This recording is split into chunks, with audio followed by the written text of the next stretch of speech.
Sveicināti! Laika gaitā mūsu skatītāji, klausītāji un arī patstāvīgie klienti ir iesūtījuši daudz un dažādus jautājumus par un ap nekustamo īpašumu. Un tāpēc šī podkāsta ietvaros es pacentīšos uz šiem jautājumiem jums atbildēt.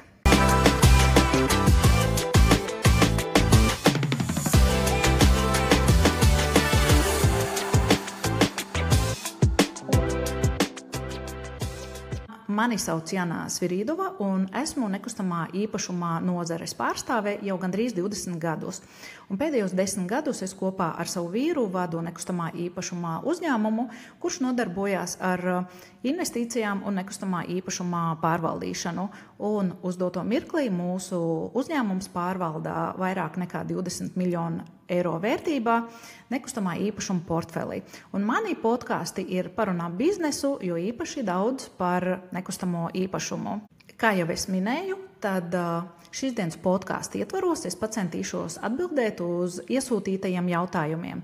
Un tā kā daži jautājumi ir tādi patiešām ļoti apjomīgi, tad es esmu uzlikusi sev tādu kā izaicinājumu uz katru jautājumu atbildēt neilgāk par 3 minūtēm, lai sniegtu jums ļoti precīzu un lakonisku ieskatu konkrētajā jautājumā vai tēmā, kā arī sniegšu kaut kādus ieteikumus, kur un kā jums tālāk meklēt nepieciešamo informāciju uz konkrēto jautājumu. Un pirmais iesūtītais jautājums ir, vai ir iespējams nopirkt īpašumu bez naudas? Patiesībā šis jautājums ir ļoti interesants, jo ar šo jautājumu mēs saskaramies ne pirmo reizi. Un es teikšu godīgi, atbildes uz šo jautājumu man nav, jo tie laiki, kad varēja iegādāties nekustamo īpašumu bez saviem finanšu līdzekļiem, ir ļoti tāla pagātne. Bet ko es jums varu noteikti garantēt, ka pat ja es arī atradīšu atbildu šo jautājumu, visticamāk sākotnēji es ar viņu nemaz tik viegli nedalīšos. Es labākajā gadījumā pačukstēšu tikai tiem cilvēkiem, kur man uzdod šo jautājumu, vai arī padalīšos ar saviem tuvākajiem klientiem un draugiem. Bet, ja tomēr jebkurā gadījumā jums šis jautājums neliek mieru, tad ir, protams, vēl 2 tādi likumiski ceļi, kā tikt pie īpašuma bez saviem naudas līdzekļiem. Tie ir vienkārši mantojumi un veiksmīgās laulības. Citus ceļus es, diemžēl, nezinu. Jautājums numur 2. Kā pareizi noteikt īpašuma pārdošanas cenu savam dzīvoklim? Es teikšu tā, ka ja vien tu neesi saistīts ar nekustamā īpašuma sfēru, tad noteikti precīzi īpašumu cenu visticamāk tev neizdosies. Bet tas, ko tu vari pacensties darīt, tu vari pacensties noteikt aptuveno pārdošanas cenu. Un, lai to izdarītu, jūs varat iet tādās platformās kā ss.lv, City24 un sameklēt līdzvērtīgus īpašumus savam īpašumam un veikt kaut kādus salīdzinošus datus. Bet es gan vēršu uzmanību uz to, ka jums ir jāpievērš ļoti liela uzmanība gan vietai, gan īpašumā stāvoklim, gan arī stāvam un paša projekta tipam, jo šie visi momenti ļoti ietekmē pārdošanas cenu. Bet, kāpēc es saku, ka jūs noteiksiet aptuveno cenu, nevis precīzu cenu? Tas ir saistīts ar to, ka tajā pašā SSLV vai City24 ir ļoti daudz gudrinieku, kuri, paši liek savas izdomātās pārdošanas cenas un kuras neatbilst principā tirgus cenai, un līdz ar to šie visi pieejamie dati šajās platformās var patiesībā ļoti stipri maldināt priekšstatu par iespējamo pārdošanas cenu. Tāpēc vislabākais variants, ja jums ir pieņemsim dzīvoklis vai jebkāds cita veida īpašums, un jums nav kāds speciālists, kurš varētu jūs pakonsultēt šajā jautājumā, es vislabāk ieteiktu griezties pie certificētā vērtētāja un veikt nekustamā īpašuma novērtēšanu, jo šāds te vērtējums jūs var pasargāt no ļoti lieliem zaudējumiem, nepareizi nosakot īpašumu vērtību, vai arī jūs varat patiesībā daudz vairāk iegūt, nosakot pareizi īpašumu vērtību, jo, kā jau es teicu, ir grūti pašam noteikt, par kādu cenu tad vajadzētu tirgot savu nekustamo īpašumu. Nākamais jautājums ir, ar kādiem izdevumiem jārēķinās pie īpašuma iegādes. Nosaukt tādus pavisam precīzus izdevumus nav iespējams, jo cik ir darījumi, tik arī ir dažādi izdevumi. Bet tie galvenie izdevumi, ar kuriem jums ir jārēķinās, tad tā noteikti ir valsts nodeva 0,5% apmērā no pirkuma summas. Tad ir arī kancelējas nodeva par īpašumu pārreģistrāciju zemes grāmatā, kura ir, ja es pareizi atceros, 21,34 eiro, ja vien nav kaut kas mainījies izcenojumos. Un vēl ir arī nostiprinājuma lūgums pie notāra. Un šie izdevumi svārstās aptuveni no 60 līdz 80 eiro. Ja jūs paši varat sagatavot pirkuma līgumu, tad šeit jums nekādi izdevumi nebūs, bet ja jūs vēlaties, lai notārs vai jurists sagatavo vēl juridiski pareizi un korekti pirkuma līgumu, tad, protams, jums ir jārēķinās ar papildus izmaksām. Pie notāra šādas izmaksas sastāda 0,5% no pirkuma summas. Cik izmaksā šāds pakalpojums pie jurista, grūti teikt, jo tāpēc, ka katram juristam ir savi izcenojumi. Protams, ka ir vēl jārēķinās ar papildus izdevumiem, ja jūs īpašumu iegādāsieties ar kredīta palīdzību. Tas, ko es vēl varu papildus piebilst, ir tas, ka mēdz būt gadījumi, ka ir, pieņemsim, dzīvoklim atsevišķa zemes grāmata un zemei ir atsevišķa. Un tie skaitās kā divi īpašumi, līdz ar to izdevumi pie notāra būs dubultā, jo katram īpašumam ir nepieciešams savs nostiprinājuma lūgums, un tas nozīmē, ka arī noformēšana ir nedaudz dārgāka. Tad nākamais jautājums. Kam ir svarīgi pievērst uzmanību, apskatot īpašumu pirkšanai?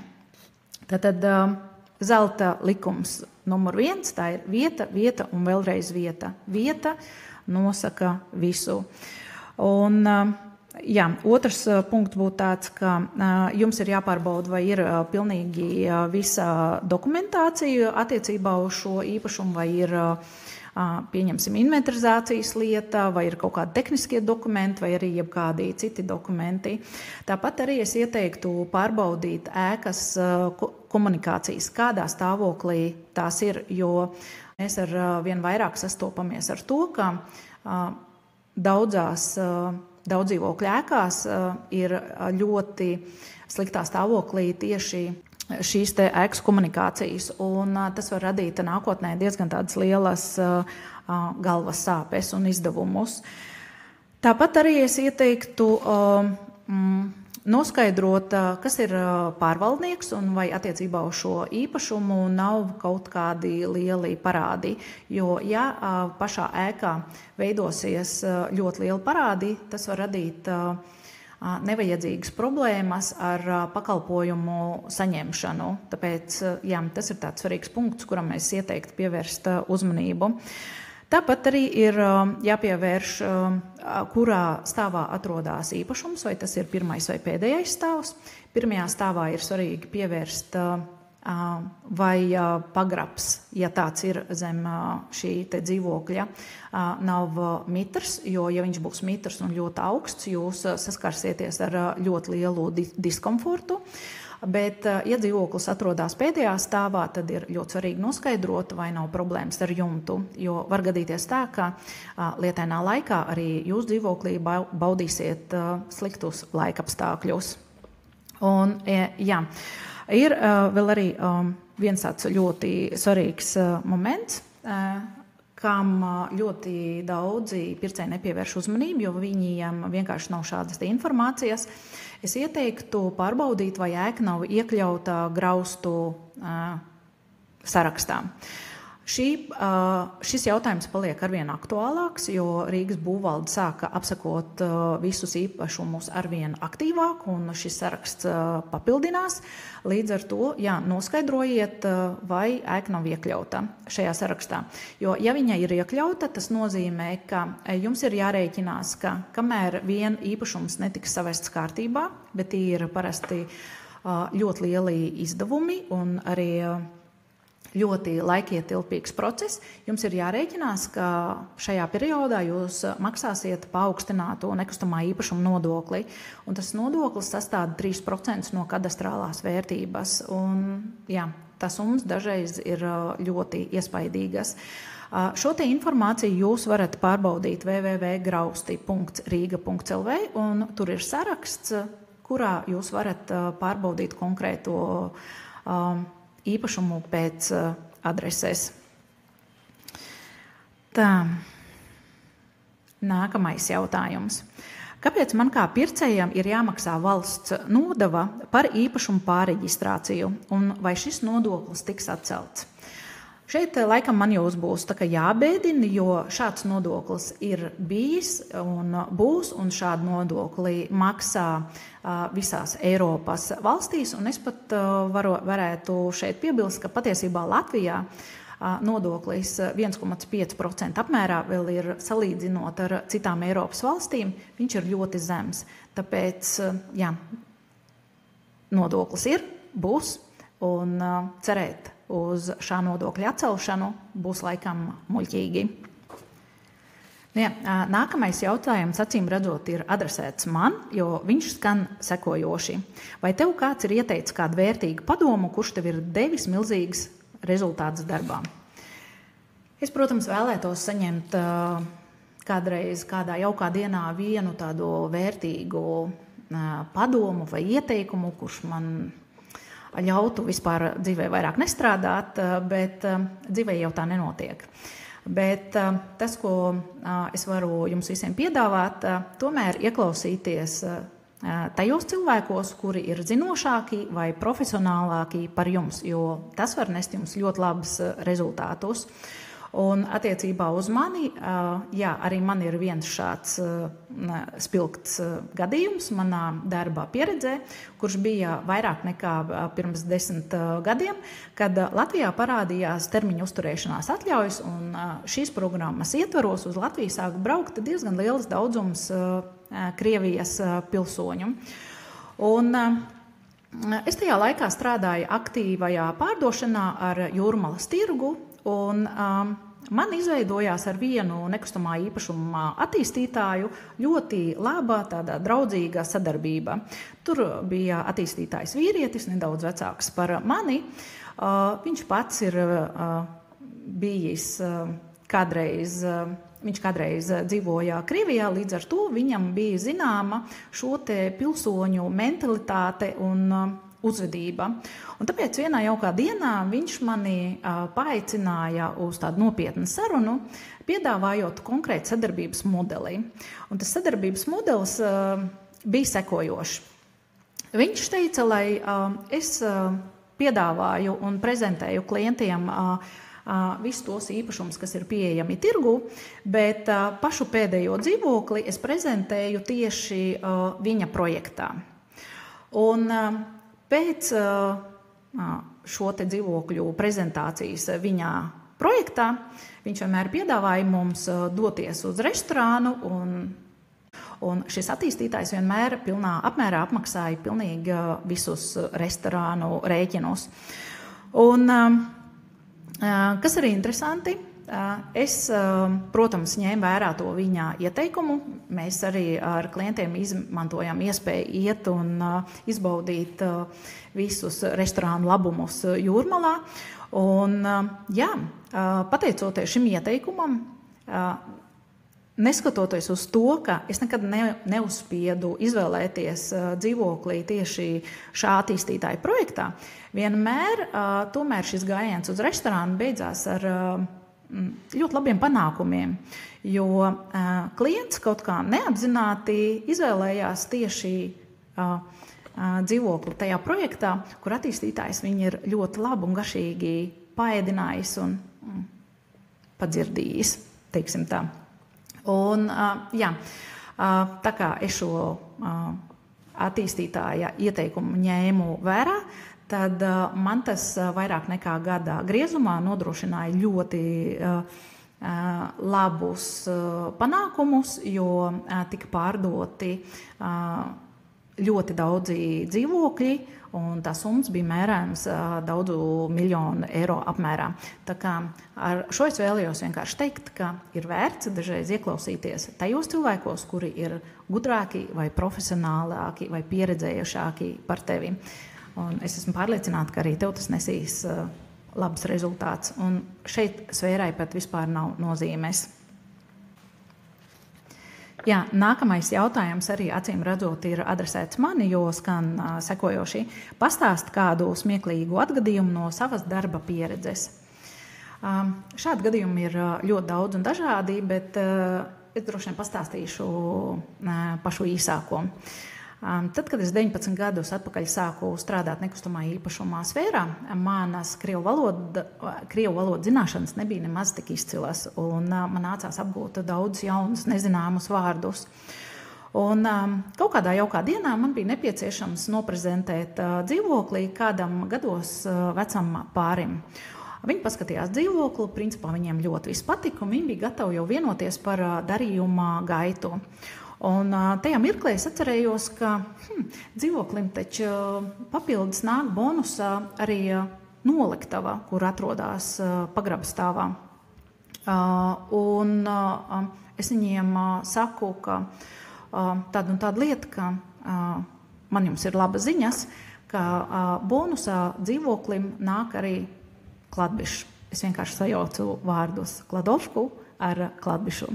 Un man bija ārkārtīgi liels pārsteigums, kad viņi apmulsa un kaut kā ļoti strauji mainīja savus domas par darījumu.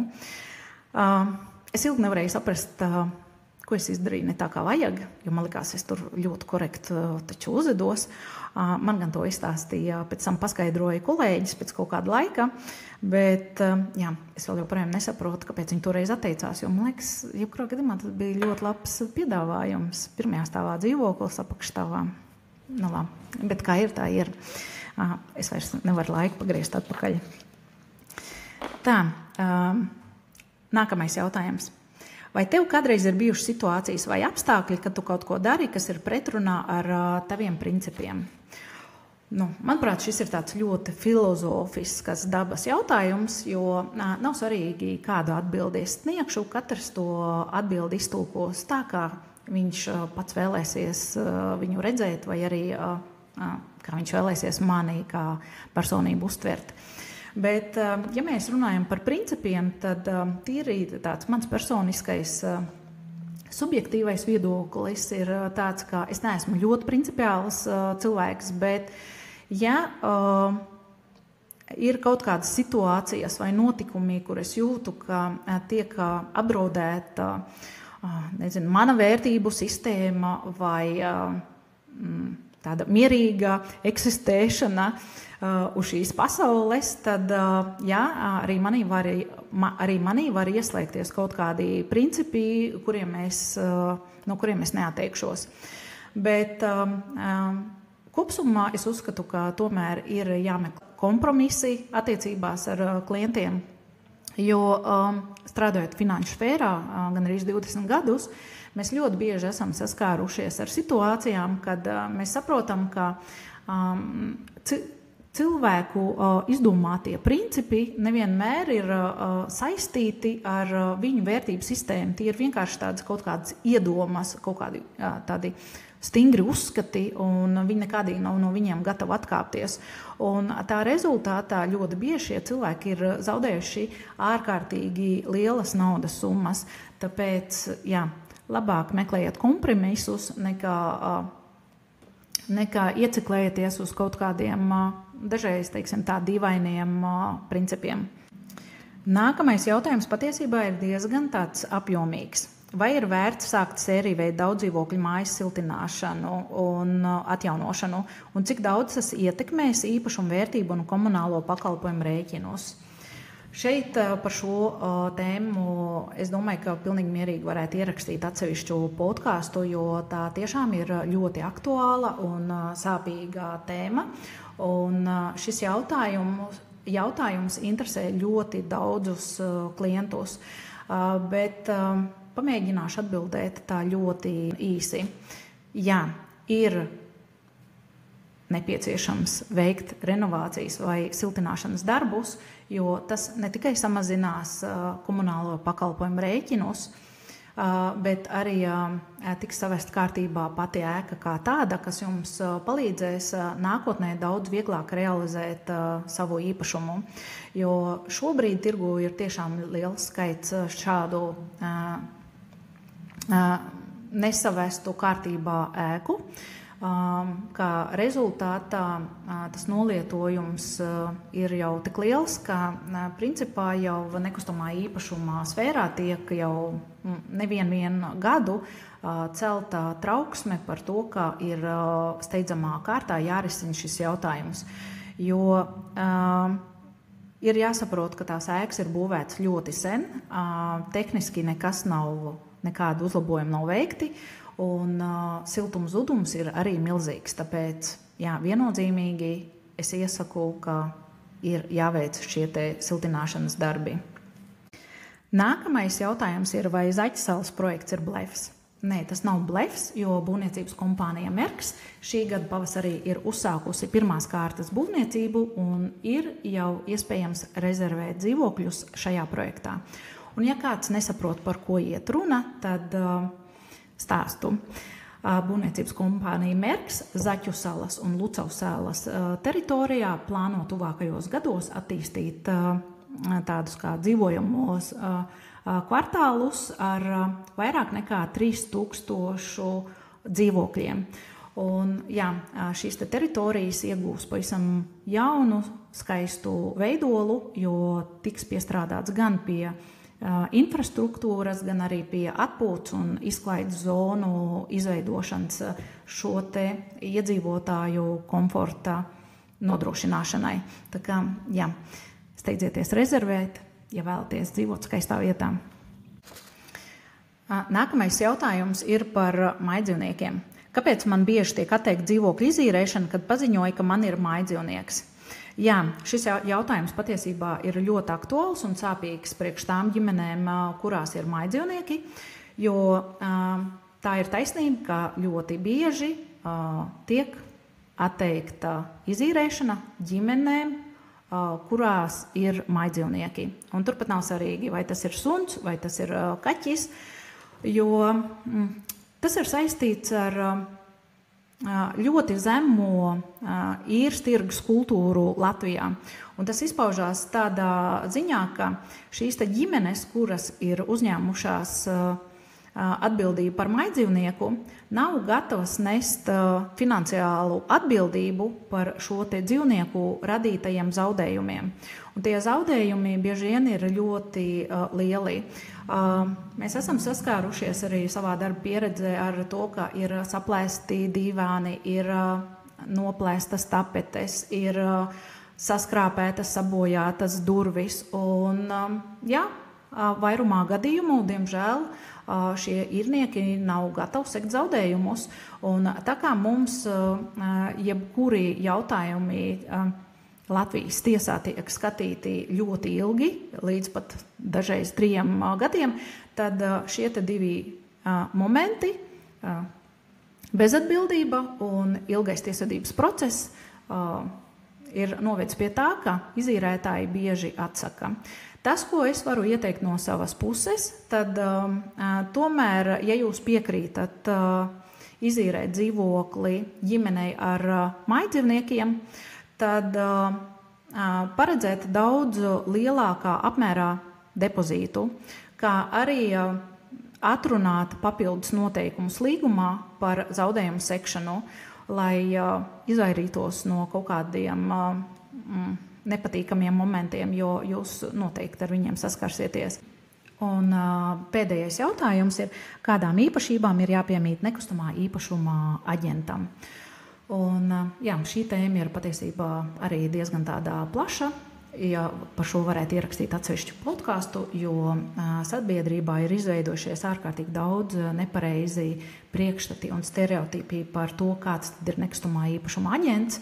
Bet tā kā es solīju iekļauties 3 minūtēs, tad es jums vienkārši izstāstīšu vienu anekdoti. Es domāju, ka jūs visi sapratīsiet. Pie darījuma galda sēž klients un aģents. Un aģents atzīstās, ka viņš klientu priekšā grib būt līdz galam atklāts un pastāstīt par šī te pērkamā īpašuma nepilnībām. Un viņš sāk stāstīt. Viņš saka, ziniet, ja jūs iesiet uz rietumiem, jūs tur ieraudzīsiet zivju fabriku. Ja jūs iesiet uz austrumiem, tur atradīsies cūku ferma. Dienvidos atrodas attīrīšanas iekārtas, bet ziemeļos atrodas atkrituma izgāstuve. Un šajā mirklī klients iesaucās, jūs ko sakāt?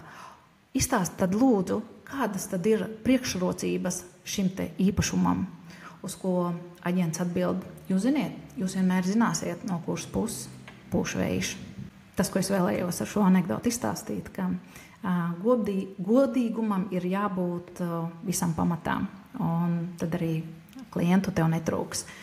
Un es domāju, ar to mēs šodien arī šo podkāstu nobeidzam, un es jūs visu aicinu pierakstīties manam kanālam gan YouTube, gan Spotify, un uz tikšanos nākamajā manā raidījumā. Un šodien ar jums kopā bija Jānis Rīdo, un šis ir podkāsts Biznesa modus.